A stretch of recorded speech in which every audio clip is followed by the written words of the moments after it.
Shalom Aleichem and Baruchim Habayim. Moshe Langado here speaking under the auspices of Kollel, Baruch Avat Yisrael in Southern California, and Sha'rei Tziyon in Brooklyn, New York. This week, we have Parshat Tazria and Metzorah, Rosh Chodesh, and the coming week will be the celebration of Israeli Independence Day. In the Haftarah that we will not be reading, we will be reading the Haftarah of Rosh Chodesh, but in the Haftarah of Metzorah, there is a fabulous Maaseh story which took place in the book of Melachim.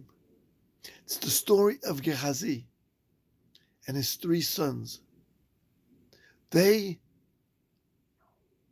sinned against God, and the punishment came very quickly. They became lepers, and they were banished from the city.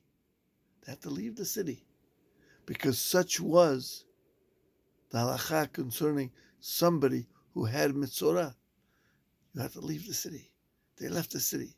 At that time, the city was in the grips of a tremendous famine. The enemy's armies surrounded the city, not allowing food or drink to come in. Now, these 4 men were starving outside the city. There was no food for them where they were. The city would not let them in, and they also had no food. And they decided among themselves, let us ask for mercy from the enemy camp. They came into the enemy camp, ready to beg for some sustenance. But lo and behold, there was not a man in the camp. It was deserted. Where was everyone? They didn't care and they didn't ask. Their hunger was so great. They ate and they ate. And then they said, are we going to forget about our brethren? And they went into the city and they told the people, the enemy camp is deserted. There's food, there's drink. Everybody can now celebrate the end of the famine. And so it was. The famine ended. The salvation came about by these physical and spiritual lepers.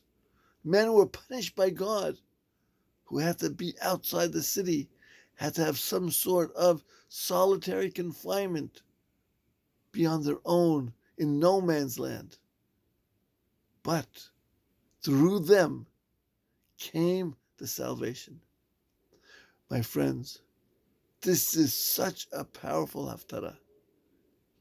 Many people will claim, and still do claim, that the land of Israel is a great gift.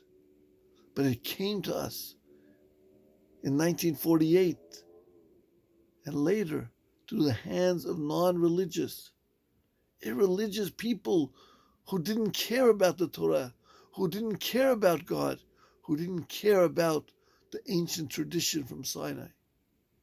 And it's true. Those words may be true, but that does not at all limit the salvation. And it doesn't mean we cannot take a part in the salvation. Just like the Jews in Samaria and Shimron took advantage of the salvation brought by the 4 lepers, we can also take a tremendous benefit from the salvation of the state of Israel.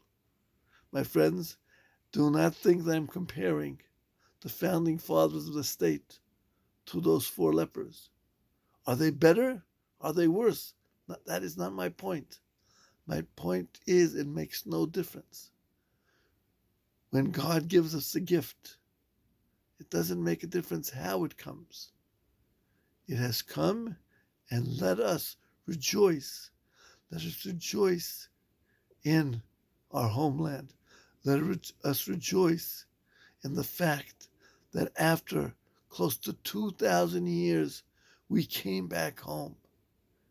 And let us build that homeland, not only through the technological advances of our times, but let us build it through Torah, through mitzvot and maasim tovim.